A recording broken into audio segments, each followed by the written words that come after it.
Ashama akkam jirtu hordoftoonni YouTube chaanalii Dabaloo Miidiyaa. Gosti nyaataa asirratti argaa jirtan kun gosa nyaataa aadaa Wallaggaawwan arfan keessaa gosa nyaataa aadaa Horroo Guduruu Wallaggaati.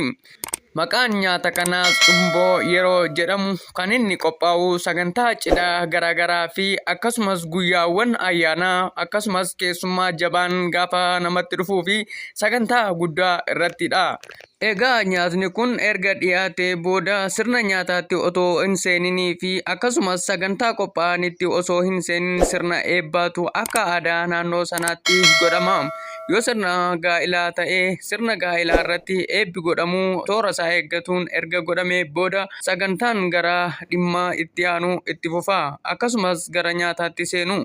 Egaa sagantaan isin viidiyoo irratti ilaalaa jirtan kunis sirna gaa'ela Injiinar Daanyee Tafarraa fi Durbee Azaalichiin sababeeffachuun kan qophaa'e yeroo ta'u, sagantaan gaa'ela isaanii hedduu kan namatti toluu fi fuudhii heerumii guddadhuu fuudhii guddadhuu heerumii nama godhee nama hawwata. Haa ta'uti sagantaa kana addatti kan bareechuu abbootiin sirna gaa'elichaa hirmaachuuf argaman otoo gara nyaataatti hin seenin duras wal duraa duubaan hangafa quxisuudhaan toora isaanii eeggachuun sirna eebbaa baay'ee namatti toluu fi hawwataa ta'e geggeessuudhaan horaa baay'adhaa, badhaadhaa, deebanaa, lafa guutaa, gola ijoollee na guuttuu, gorduuba horii na guuttuu, waleensuu kormaataa, bu'aa fi yaabbii dhoowwadhaa, bonaaf ganna lalisaa, cirracha bayyaa ta'aa, ammaaraan isin hin fixin, abidda tulluu ta'aa, duraa boodatti ifaa jechuudhaan afaan ulfina qabu afaan jaarsaan yeroo eebbisan isa dhiiraa fuudhaa hawwisiisaa, ishee durbaa heerumaa hawwisiisaa, daa'imman xixiqqoollee miira yaadaan fageessee yoom kana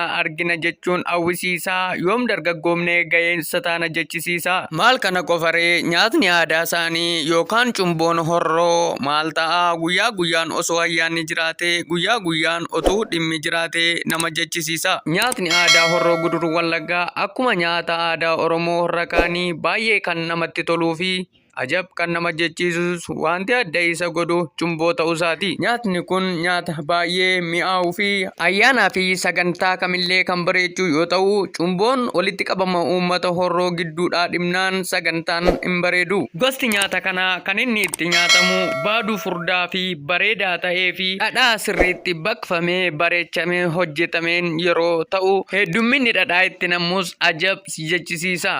Baay'ina dhadhaa itti namuurraan kan ka'e uummanni Horroo Guduruu Wallaggaa guyyaa sagantaa addaa qabanii fi guyyaa ayyaana waggaa akkasumas guyyaa cidhaa dhadhaadhaan harka dhiqatu yoon jedhe gurra guddisuu natti hin fakkaatu. Egaa hordoftoota koo viidiyoon har'aaf qabadhee isiniif dhiyaadhe kana fakkaata. YouTube Dabaloo Miidiyaa subscribe, comment, like, share gochuu hin dagatinaa. Viidiyoo lammataan hanga walitti deebinutti nagaatti. Bye bye.